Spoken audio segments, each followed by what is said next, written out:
Yeah, that was wild. That was wild. What do you guys think about that intro? Dang, what up, Leonard?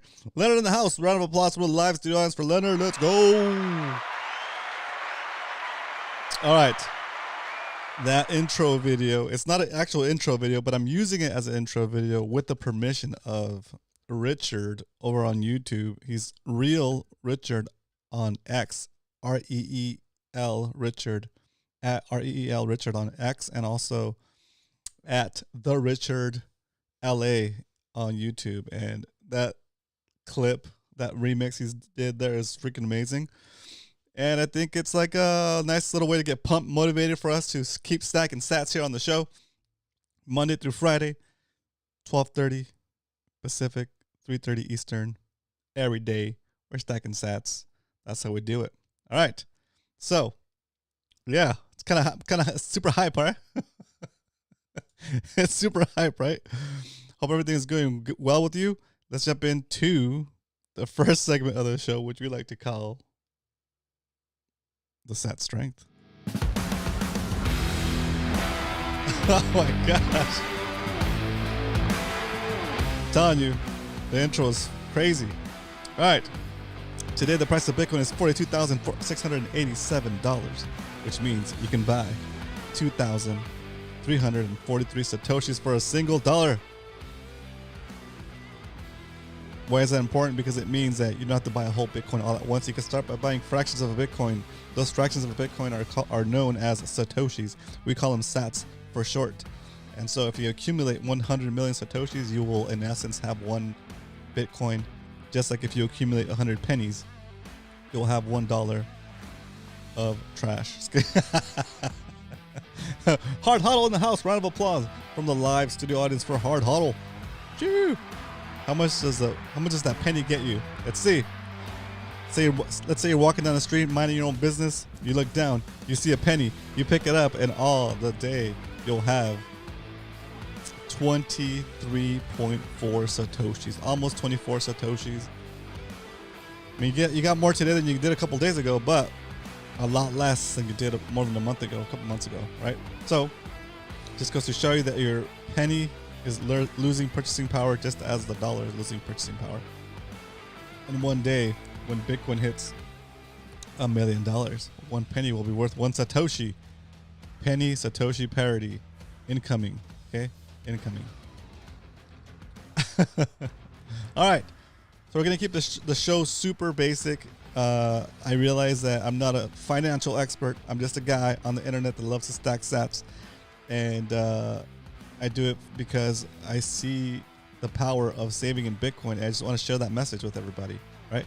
If you're new to the show, if you're new to Bitcoin, trying to figure out what the heck is Bitcoin, and you happen to come across this show, the one takeaway I want you to take from the show is that when you save in Bitcoin, the value that you're setting aside is shielded from inflation, and so therefore it appears to grow in purchasing power relative to the dollar, which in essence it kind of does, because you take your wealth, you take your money out of the system and you put it into a different system. That's the Bitcoin network. Let me start, guys. Let's actually do the show proper and do the why we stack segment. All right, here we go. Now let's talk about why we stack. We stack so that if you're new to Bitcoin, you're trying to figure it out. What's a big deal? Why is everybody talking about Bitcoin now? What's this Bitcoin ETF? What's all this stuff? The main thing you should take with you is that Bitcoin has a fixed supply. There's 21 million Bitcoin that will ever be into existence, and there's nothing anybody can do. No government, no president, no country, no organization, no corporation, no individual, no matter how much money they have, can change the rules of Bitcoin. And those rules include the fixed 21 million amount. Okay? And that's super important because never in the history of humanity have we had an asset that we can't make more of, right? We can make more real estate, more housing. We can split stocks and make more stocks. We can make more companies. We can make more, like I said, houses, apartments, whatever. We can make more places to live in. We can make we can find more gold, we can find more silver, right? Nobody can tell you what the supply of gold is, because there's always a chance that they could find some more gold, right? So even that increases in supply at a rate of about 2% a year. So the only thing that we have that we can actually buy as an asset that doesn't increase in supply is Bitcoin. Okay? Granted, not all of the Bitcoin has been released yet. There's about 5% that's to be released over the next 120 years, 130 years. But the supply is getting more scarce and more scarce as we go, because we have a built-in cycle. It's every 4 years the newly released supply gets split in half. Okay? So this April will be April? Yeah, and I think it's in April will be the halving. And when that happens, for the first time ever, Bitcoin will be officially more scarce than gold. Okay? What does that mean? It means that it takes, in order to, like when you, I think it's something to do with stock to flow. So the amount of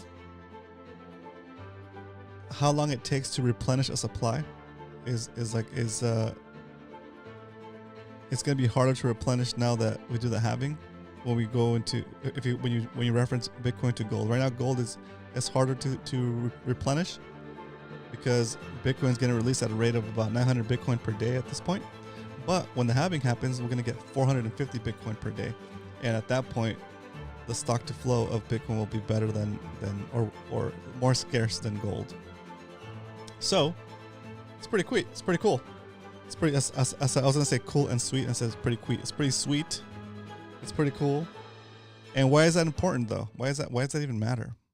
It matters because we hold value in different things, and all of these things have different hardnesses, right?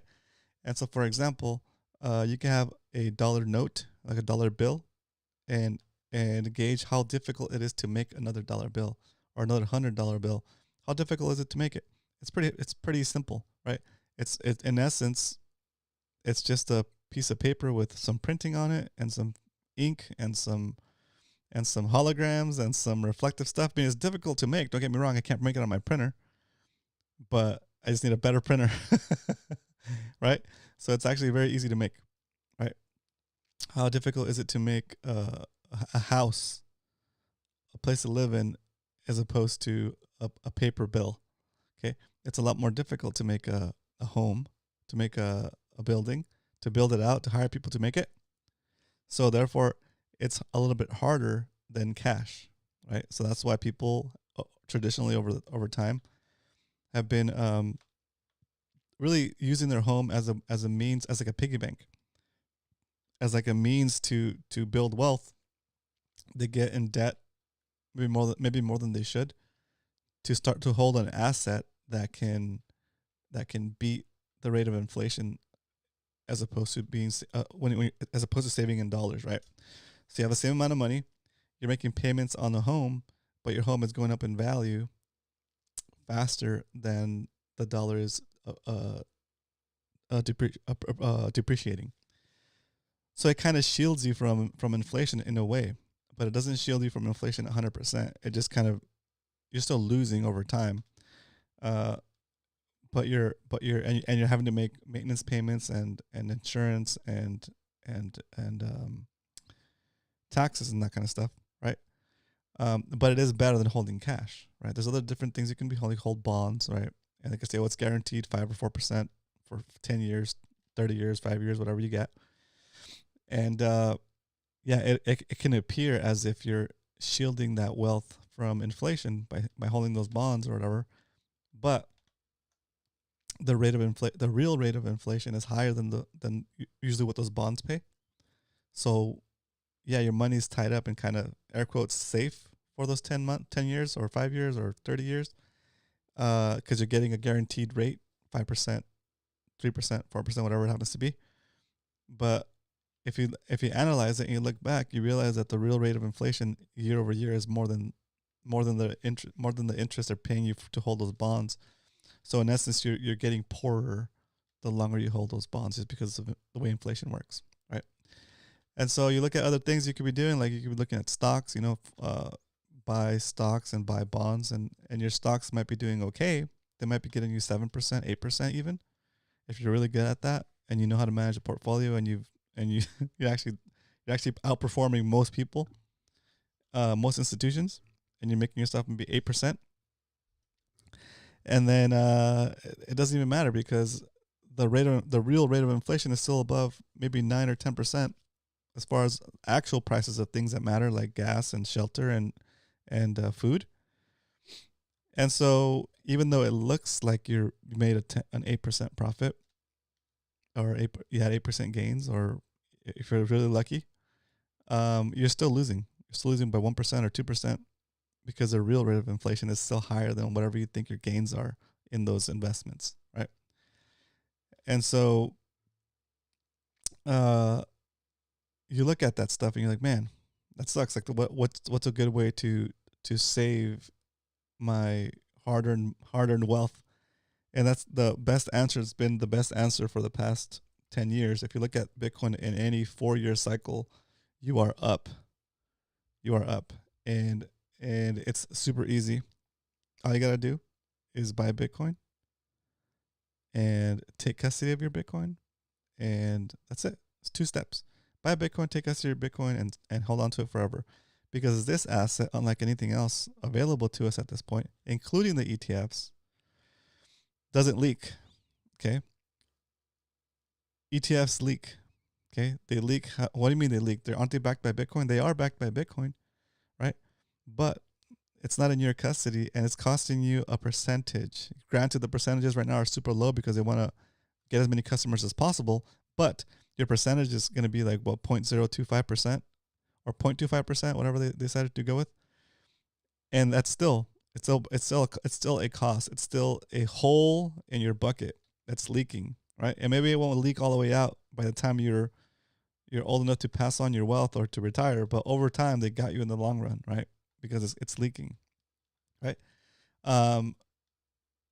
What you can do is take that same money that you're going to invest into a Bitcoin ETF and buy just Bitcoin straight up. Buy Bitcoin straight up, take it into custody, and you'd be good to go, right? It's really, really super easy.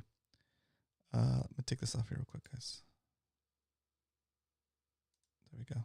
Keep it smooth, simple. And so, yeah, it's just a really easy decision at that point. Once you start figuring that piece out, that that makes sense. Just saving Bitcoin, move along, buy Bitcoin, take it in custody, and repeat. It's all you gotta be doing. Super basic. So here on the show, what we like to do is we show how easy it is to buy Bitcoin, because we buy Bitcoin here every day.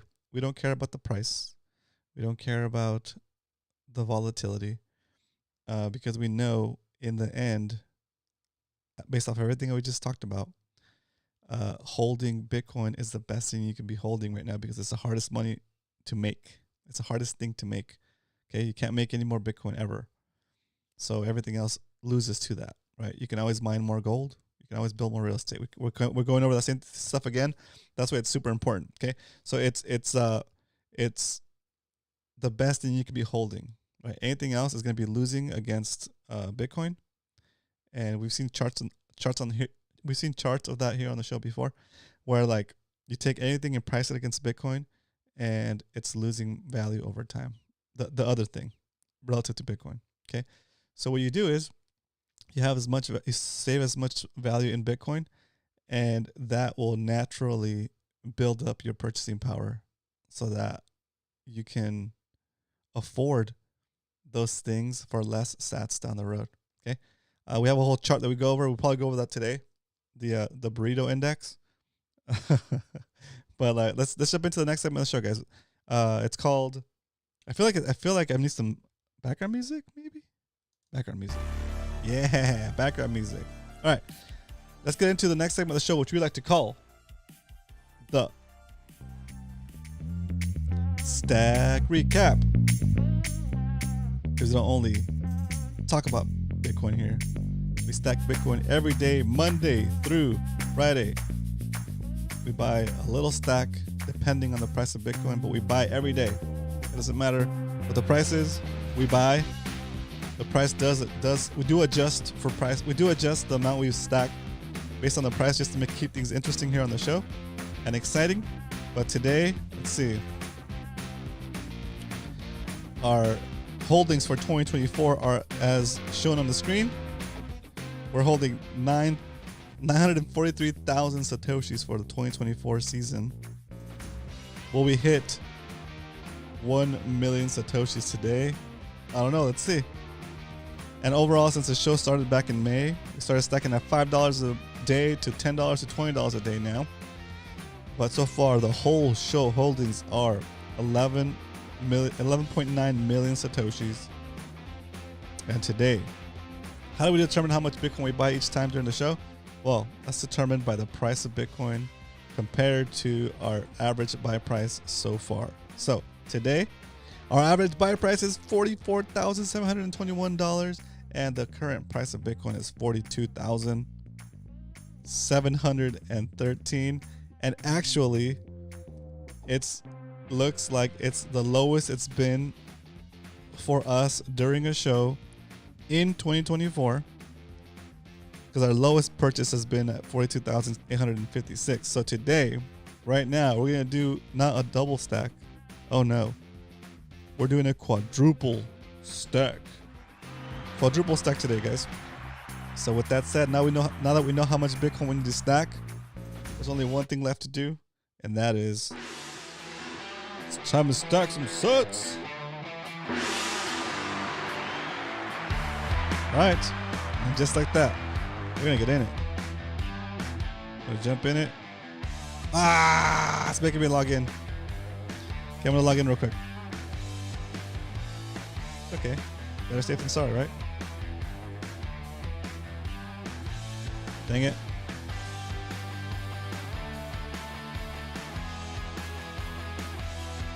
Oh my gosh, it's making me log in from the everything. Okay.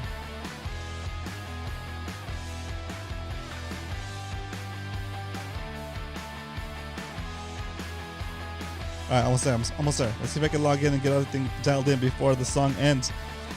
I'm logging in. Here we go. Oh, this is nerve-wracking. All right. Boom. Boom. Boom. Boom. Oh my gosh, so many authentication processes here. Come on. Okay. There. Alright, are we in? Alright, we're in. Let's go. We're in. Alright, we're in. Here we go. Get ready to buy today $80 worth of Bitcoin for the show stack. Okay, browser. $80 for the show stack. Let me just do a little preview screen over here so I can take my notes. All right, just in time, the song ended, and now it's time for a little drum roll action. We're buying $80 worth of Bitcoin. We're paying 79 cents in fees. Here we go. Bitcoin is on its way. Purchase is being executed. Let's see. Keep the drum going. Keep the drums going, drummer man.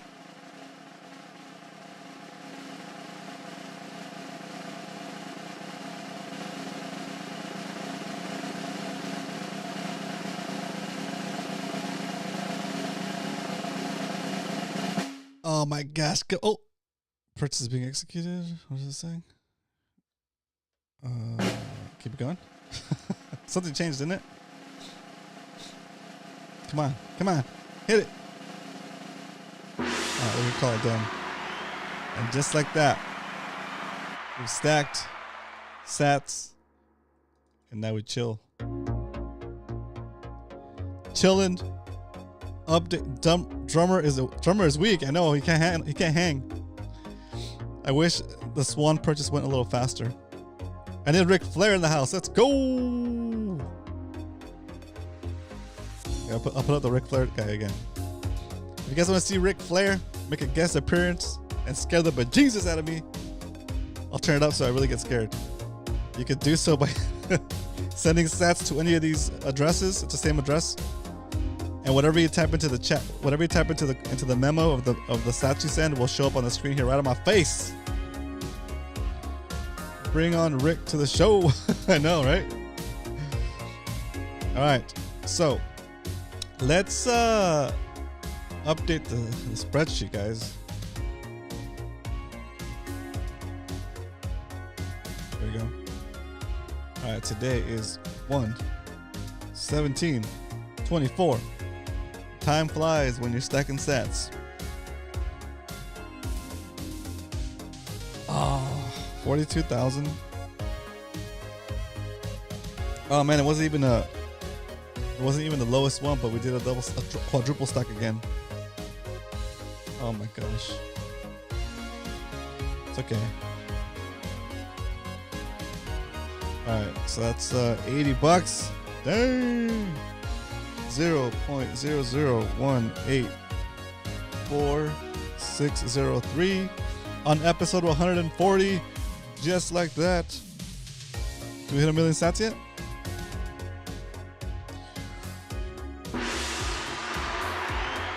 $1 million, 1.1 million sats in 2024, stacking a little bit at a time and stacking a little extra hard when the price of Bitcoin drops below our average buy price. So, just like that. That was so close. Just like that, we've stacked another stack, and that's how it goes. That's how we roll. We stack a little bit at a time. Look at this. Look at this. A little bit at a time, guys. Keep it going. Okay. If you want to go through and analyze some of these numbers and check out the show sheet, the show tracking sheet, you can type in !sheet. No, !sat sheet in the chat, and you'll get a link to take to use this as a template. Okay. You can also, while you're there, if you want to stack sats like I do on Swan, you can type in. You can go to stacksatshow.com/swan to get you signed up and get $10 of free Bitcoin when you sign up with our affiliate link. Yay. All right. Let's check out the burrito index. Boom. Oof. Price of burritos in terms of sats has gone up. Look at the last time I bought the burrito on the 10th was 15,054 sats. But since the price of Bitcoin dropped a little bit, now I have to pay 16,282 sats. Oh man, it went all the way up to like the beginning of the year's prices. So not so good. Bread is back in the 5 digits. And the burrito is back in the. Well, the burrito's been in the 30s for a long time. It's still in the 30s. Soon, as the price of Bitcoin goes up, you'll be paying less and less sats for things that go on day to day, and it's gonna fluctuate. I get it, but it was nice to see it keep going down, right? So, that said, let's jump into the last segment of the show, which we like to call the question and answer. So, if you have any questions, I might have an answer. Maybe I don't have an answer. But real quick, since we were at the end of the show anyway, let's put up Richard's channel. And a big shout out, big thank you to Richard for letting us use his content in our show, letting us use his videos. So it makes some really cool remixes. Like a lot of cool stuff. The 10 Commandments of Bitcoin is a good one. Proof of Work is good. And the one we used for the show was called Humble Stacker, I think. There it is. Stay humble. The stack, The Sat Stacker. That's the one. Great content, great stuff. I found him through X, I think. And then I reached out to him, but he didn't he wasn't accepting messages from people that don't have verification, so I wasn't able to message him. And then finally he put out a new video today. I messaged him, I was like, hey, I can't message you on X. So he followed me, and then I was able to message him. Roma, your favorite cloud storage or my favorite cold storage? Mr. Android, I like and I've used the what's it called? Trezor. I know. You can get a Trezor. Some people don't like the Trezor because you can install an OS on it that you can install firmware on it that supports all other coins, right? But when you get a Trezor, you can set it up to do the Bitcoin only firmware. So that's what I like to use, a Trezor. And then I've also used a what's it called? What is that called? Blockstream Jade. I could not get my Blockstream Jade to work with my phone over Bluetooth. So that was a bummer. But I got it to work over what's it called? Over the computer, which is you get it plugged into the computer. I would have loved to got it to work just straight to the phone with Bluetooth. I might need to get a cable so I can connect it to my phone and see if it works that way, but not very good. Thoughts on using the seed that Trezor hardware generates or roll dice? Do you trust the ones that the device generates for you? That's a really good question. I think ultimately, if you want to be super safe, you'd have to roll your own, right? But dice would be the way to go because there's biases in ourselves that we don't maybe not know of. Like I wouldn't just choose words from the word list. I would definitely roll it.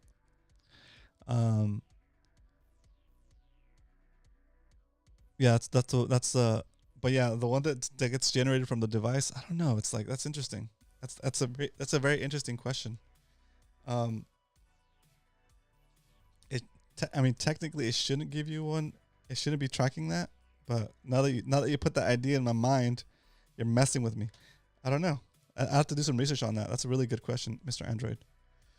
Oh man, there's so many layers to this stuff, right? Just when you think you have it figured out, like there's maybe a little bit more, right? More secure. And as your stack gets bigger, it makes sense to start looking into that kind of stuff so that you don't have to, so you don't get scammed, right? But that's really good. That's a really good one. Interesting. If you guys don't mind sharing, do you guys roll your own seed phrase? It makes you wonder why just trust and not verify. Roll dice. Yeah, roll dice ourselves. That makes sense. And I have so many dice too. No, but that makes sense. I think that's a really good approach. I might even see if there's an option to do that with my stuff. Because I definitely didn't roll dice, so that is kind of scary. That's kind of scary. And right now, the fees aren't too bad to move stuff around. You can move stuff around and consolidate UTXOs too. That's another thing we need to address, right? Yeah, there's a lot of maintenance stuff to do to think about too. Maybe we should talk about that this week. That'd be a good one. But anyway, none of those devices should be tracking the code you get when you set up your wallet. But there's so many unscrupulous people out there that it makes sense. There's a roll dice method in Blockstream website. Okay, that's cool. Yeah, I think I need to research that.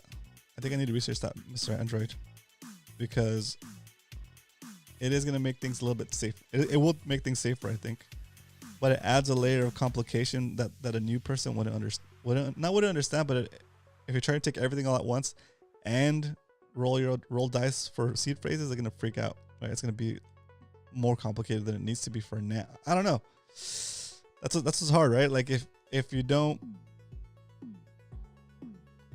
that way you don't have to trust the device or any. Yeah, that way you don't have to trust any of that. Oof. Yeah, I'm conflicted between simplicity of use and really safety, right?